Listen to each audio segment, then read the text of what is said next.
So, what about getting a voice acting agent to represent you? Well, there are actually two types of voice actors. Those that have exclusive agents or managers, and the true independent voice actors. Agents and managers will actively try to get you jobs in all sorts of appropriate projects and fight hard to get you paid well. They'll do this as the more you get paid, the higher percentage they will get, of course. Then there are true independents. Peter and I are quite happy to find our own direct clients, and we're busy voicing a wide range of character voice material for games and animations, as well as standard voiceover work from our own home studios. We do have some agents that represent us, but these are non-exclusive. In other words, we will give them priority if they get us work, but they are not worried if we get our own jobs direct from other clients, and they get no commission. If you had an exclusive agent, you would, by terms of your agreement, pass on all inquiries directly to them. You'd constantly be saying, "Call my agent." But in our experience, if the agent doesn't move fast to respond to an offer or a sensible fee, the job often goes away.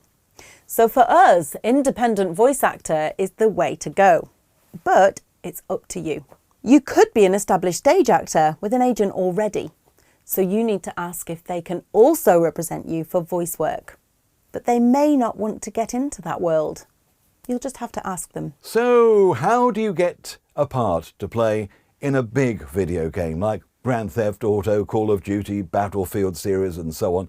The companies who produce these games have huge budgets, plenty of people, plenty of resources and time to audition voice actors to play all the parts, big and small.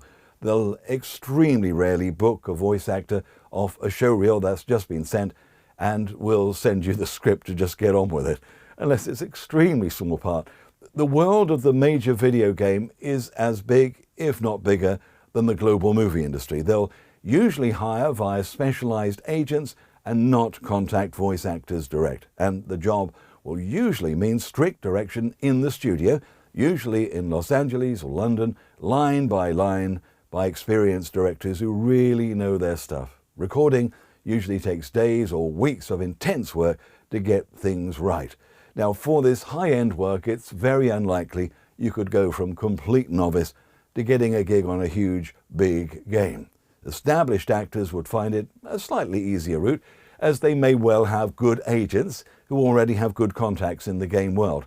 If you're talented, full of enthusiasm, and you know you have potential, I would suggest that instead of sending showreels to Sony Worldwide Studios or Xbox Studios or any of the many big game production companies in California who will most likely ignore you or have a policy of not accepting showreels from non-accredited agents, or certainly not direct from little old you, the voice actor, you concentrate on the smaller game production companies. They're far easier to work with, they're far less competitive to get voice actor work in, and can be much more fun. Now, these are the types of games companies, many in Europe, Eastern Europe. They welcome voice actors who can do solid stereotype English acting work and who don't mind self-recording, often long, very long scripts off an Excel sheet where you have to record often huge variations of the same sort of lines from your character, depending on what the other characters or the game player asks you. Sometimes your sessions would be directed via headphones, but for many low-budget projects, you're just selected from your showreels, or you do a quick custom audition, and you're sent the script to record on your own. Now, another reason to avoid the crowded gold rush for Californian games and target companies and to target non-English speaking countries is that there's a huge market for non-English cartoons and animations being dubbed into English. We've done loads of work in this area for companies in Russia, Germany, South America, Poland, Slovakia. Great fun. You get sent the original cartoon in the native language, you get a translation, which sometimes you need to adapt to match the mouth movements, and you create the English version. We'll show you how to dub cartoons at home later. If you're an established voiceover already with your own studio, and maybe you're subscribed to various so-called pay-to-play sites like voices.com or Voice123, you won't find that many big voice acting roles for games on there. The ones that do advertise for auditions tend to be small indie games that need some narration or simple stereotype characters. But work is work, and you may be perfectly happy with doing that. We've put together some links in the downloadable resources of this course, but things change all the time, and I would suggest you enrol on websites such as mandy.com, both the actors and the voiceover sections of it. Also, backstage.com has some really good leads.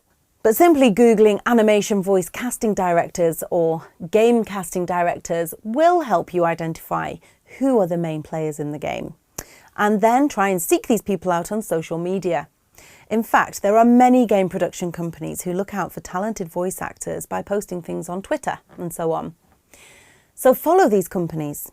You need to do a bit of detective work in the area you particularly want to get into, but it can be very worthwhile to find opportunities. As for income, you may get between $200 to $500 per hour of directed session, depending on how important your character is in the game or animation. Now, this is for full buyout. You won't get paid more if the game is a million seller. If you're an independent, you really don't want to get into complicated contracts where you get paid extra monies on sales, because it's so complicated and hard to find out these games' sales figures months or years later, and to find the right people to pay you after the session, many of which will have moved on to other jobs and companies. An agent may be better placed to get to royalties for you, but game work is not like voicing TV commercials, where it's quite easy to determine with these TVRs your broadcast fee, which is to be paid on top of your initial recording session fee. Now, once you've been working in the voiceover business for a couple of years, you do tend to get your regular clients coming back to you because they like you, or their own end clients like your voice, like working with you, and no doubt you've been good value to them. And you reply quickly and professionally, of course. And that's the way you will grow your direct client base. But no matter how many years you've been a professional voice artist, you must always do some marketing, even if you're busy and there doesn't seem a minute left for any extra work. Marketing, projects come to a completion, game or cartoon series end, people move on from companies to somewhere else that may not need voiceovers, and as well as the obvious change in direction of projects where another type of voice is needed, continuous marketing is needed. Now, what I mean by marketing is doing something extra than just keeping existing clients sweet and keeping in touch, and also by doing all the available auditions that are suitable for your voice on the platforms that you are registered on. It's contacting possible new clients using all the tips and techniques mentioned in one of the downloadable PDFs you should have by now. Now, by continuous, it need not be daily, but should be regular, so at least once a week, maybe an hour at the weekend if you're busy through the week, or if the diary has really dried up, then you aren't doing continuous marketing, and you'd better address getting new work in. So finally in this section, here are our maybe unusual tips. I say, get angry. Getting angry is a great mindset to be in when you're chasing work, and particularly in voiceover work for me. See if it works for you. You need to get into an angry mode wherever you are when you're out and about and you hear a voiceover. Have you ever been in a large store or at a railway terminus and you hear a terrible voiceover on the speaker? You think, oh, please. Have you ever heard a really poor bit of ham acting on a video game or a radio play?